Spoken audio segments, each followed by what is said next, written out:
Êtes-vous prêt à faire face à l'épreuve? Êtes-vous prêt même à accomplir la volonté de Dieu, quoi qu'il en coûte, même si cela est difficile?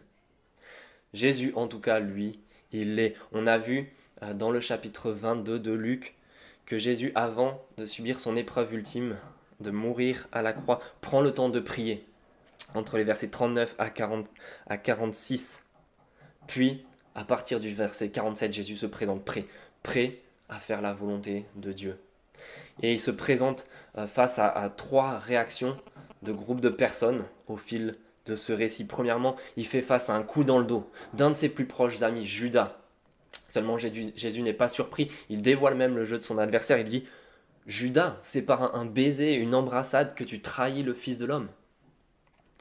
Après un coup dans le dos, il fait face à un coup dans le vent de ses propres disciples, ceux qui l'entourent et qui sont avec lui. Ils ne savent pas comment réagir au sein de cette situation. Ils ont des épées, ils disent « Seigneur, devons-nous frapper avec l'épée ?» Et avant même d'attendre la réponse, fou, le coup est parti. Il blesse l'oreille d'un des serviteurs du grand prêtre, mais c'est un coup dans le vent. Jésus leur dit « Laissez faire, arrêtez !» Lui est prêt à faire face à son épreuve, à faire la volonté de Dieu. Il prend même le temps de guérir l'oreille de ce serviteur. Après un coup dans le dos, un coup dans le vent, Jésus fait face même à un coup bas.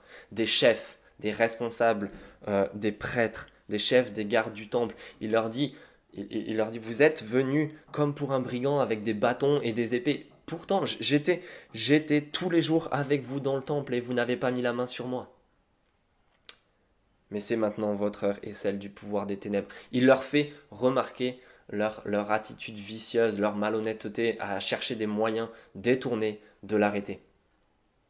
Jésus se présente prêt à accomplir la volonté de Dieu, à faire face à son épreuve.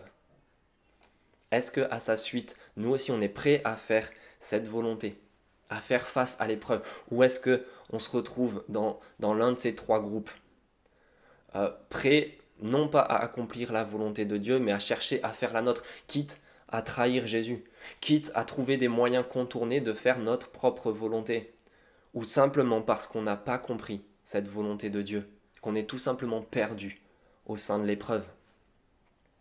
À la suite de Jésus, il nous invite tout simplement à prier, prendre le temps de prier pour ensuite se présenter prêt à faire face à l'épreuve et à accomplir la volonté de Dieu.